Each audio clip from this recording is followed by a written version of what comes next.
You are so full of shit. That's what the most powerful bank on earth said to Coinbase's CEO. Not once, but twice. Jamie Dimon said this to Brian Armstrong's face first at Davos in January this year, then again live on Fox Business a few months later. He's full of shit. Jamie Dimon, the man running a $900 billion bank, versus Brian Armstrong, the man running the biggest crypto exchange in America. So make no mistake, this is a war for trillions of dollars sitting in your bank account. Dimon has picked his enemy, and it's a very specific one, the yield-paying stablecoin, the thing that could finally pay you interest on your own money. And of course, he's using every lever in Washington to kill it before it eventually kills him. So today we're going to show you exactly what Dimon is really afraid of, the hypocrisy of a man condemning the exact same thing his own bank is already doing, and why all of his efforts to stop yield-paying stablecoins might actually be in vain. My name is DC and you're watching The Coin Bureau. At the time of shooting this video, the effective federal funds rate is sitting at around 3.6%. The 10-year treasury yields around 4.5%, and yet the interest your bank pays you on your deposits, near zero.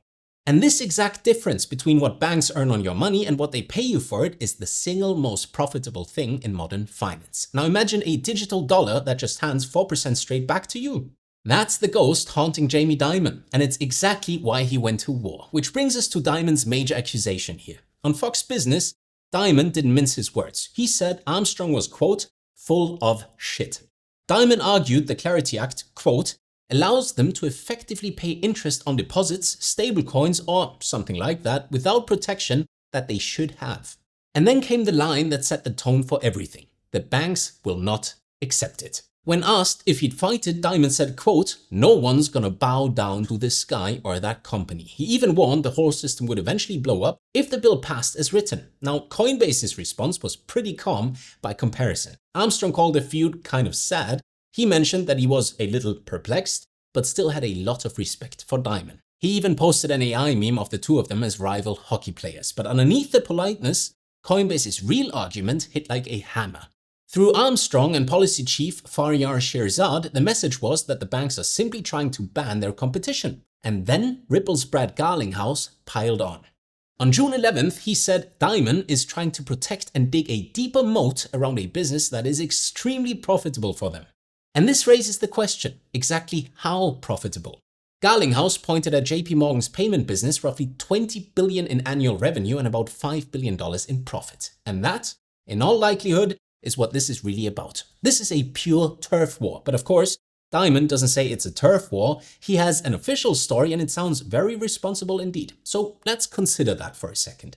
JPMorgan's main argument now is that yield-paying stablecoins are a new form of shadow banking.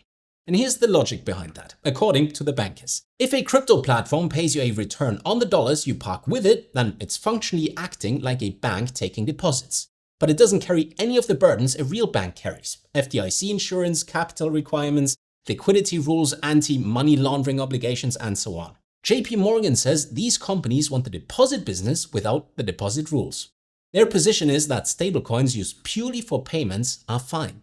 Paying yield on idle balances is the line they will not cross, but they have a scary number to attach to this narrative in deposit flight.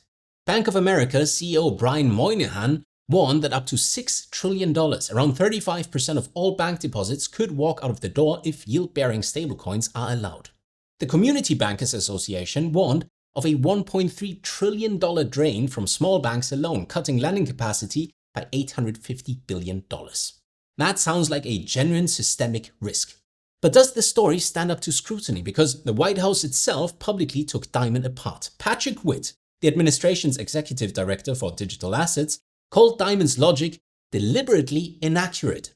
And his counter-argument is the key that unlocks this whole thing. Witt said, and I'm quoting, "It is not the paying of yield on a balance per se that necessitates bank-like regulations, but rather the lending out or rehypothecation of the dollars." So in simple terms, he's saying banks are dangerous because they take your deposit and lend it out 10 times over.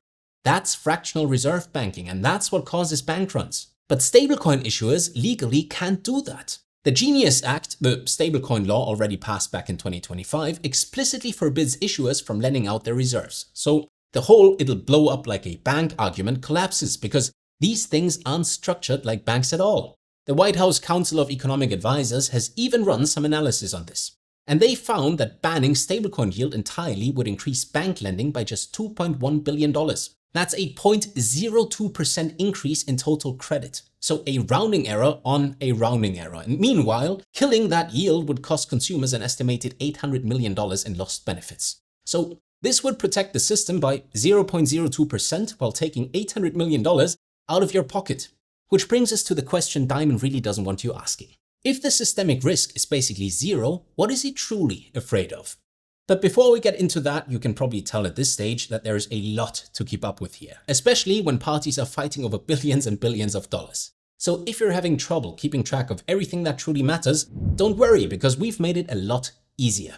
Right here on YouTube, you can now access the new Coin Bureau Club Lite plan. For just $10 a month, you'll get daily market updates across both crypto and TradFi, our teams read on the best opportunities in the market, and curated updates with only the detail that's actually important. Just tap the join button below this video to get started. Now, back to Mr. Dimon.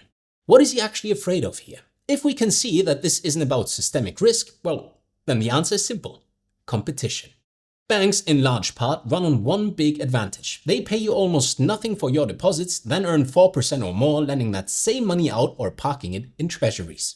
People are, right now, lending JPMorgan their money almost for free. A stablecoin paying 4% plus doesn't blow up the banking system. It does something far more terrifying to a bank CEO. It forces him to compete for your savings. And suddenly, leave your cash with us for nothing stops working because a digital dollar down the street is paying you the going rate. This is pure margin protection, nothing more. But this goes beyond a straightforward turf war when you look at the pure hypocrisy here. Because while Jamie Dimon is publicly trying to strangle blockchain-based dollars for everyone else, JPMorgan is building its own. Meet JPMD, JPMorgan's own deposit token that went live back in November 2025. And you want to hear something really funny? It launched on Base. Base, the blockchain built by Coinbase, the company run by the man Dimon called full of shit. So the most powerful bank on earth is running his own tokenized dollar on the network built by his sworn enemy, while lobbying Washington to lock everyone else out of the same technology. Now, JPMorgan will tell you JPMD is different. It's a regulated bank liability, a direct claim on the bank, not a reserve-backed stablecoin. Okay, sure, but it still gives away the game completely because in his April 6 shareholder letter, Dimon spelled out the honest truth. He called blockchain rivals like stablecoins, smart contracts, and other forms of tokenization a whole new set of competitors that are emerging. He referred to stablecoins as potential alternative to bank deposits. And he told his own shareholders the bank must move faster to compete. So in April, he tells investors this is an existential threat and JPMorgan must race to build it.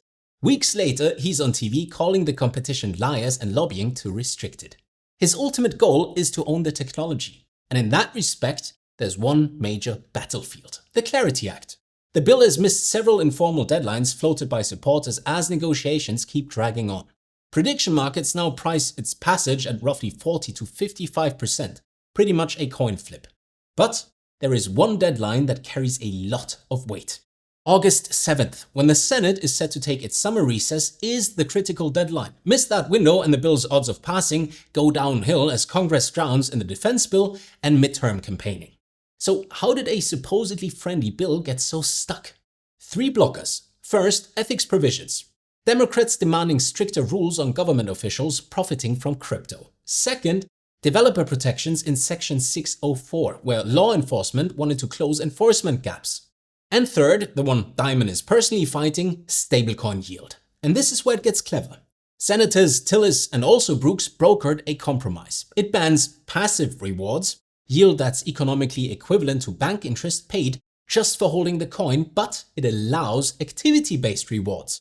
Returns tied to actually doing something like payments, staking, or providing liquidity. That was meant to be the peace treaty, but JPMorgan and the American Bankers Association rejected even that. They call activity-based rewards a disguised idle holding loophole, interest by another name. Dimon said, "We'll fight it, if we lose, and we'll live." But there's one thing in works here that makes Dimon's entire effort look almost pointless. Because while he fights over the wording of a bill that might not even pass, the exact model he fears is already being built. On June 30th, 2026, a consortium called OpenUSD launched. And look at who's behind it. Visa, MasterCard, American Express, BlackRock, BNY, Google, Stripe, Shopify, and yes, Coinbase. Over 140 partners led by Bridge co-founder Zach Abrams. And there's one aspect to OpenUSD that has banks on edge. Unlike Tether or Circle, who keep the interest earned on their reserves as profit, OpenUSD is designed to distribute nearly all of that reserve yield back out to the businesses using it. It's the yield-sharing model built by the biggest names in payment and asset management, forming with or without Clarity. The market reaction to this was instant. Circle's stock fell as much as 17% on the day of the announcement. Now, there is one thing to stress here. Some firms initially named as partners have since walked back their involvement, so treat that 140 figure with a little caution. And banking regulators like the OCC are warning that routing yield through member businesses could still pull deposits out of the system, meaning this fight could reignite even if Clarity passes. But the major shift here is undeniable, and the raw numbers prove it. Stablecoin transaction volume hit a record of $1.79 trillion in June 2026. That's a 63% jump from May and 125% higher than a year ago. And this is happening during a broader crypto downturn, which tells you these are being utilized in real-world use cases, not just being punted on meme coins. And funnily enough, there's one associated fact that is probably enraging Dimon. The number one network for that stablecoin volume, Base. $565 billion in stablecoin volume, over 31% of the market on Coinbase's chain, the very same network JPMorgan chose to launch JPMD. So Jamie Dimon is right that yield-paying digital dollars threaten the traditional bank. They certainly do. But he's completely wrong that this is about protecting you. It isn't. The White House proved the systemic risk rounds to almost nothing. The real threat is to the free money banks have earned on your deposits for decades. Dimon is fighting to keep that. Crypto is fighting to change that. And the Clarity Act passing before the summer recess is what's important. Whether the dollars in your wallet finally start earning you the going rate or stay trapped earning you nothing while someone else pockets the difference. That's what's at stake here. So watch that August 7th deadline. If leadership doesn't force this to the floor before recess, things are not looking so hot for Clarity, and Jamie Dimon is more likely to get it his way. But at the same time, OpenUSD has entered as a wildcard. If it goes fully live as planned for later this year and gains traction, the market builds this model regardless of what Washington decides.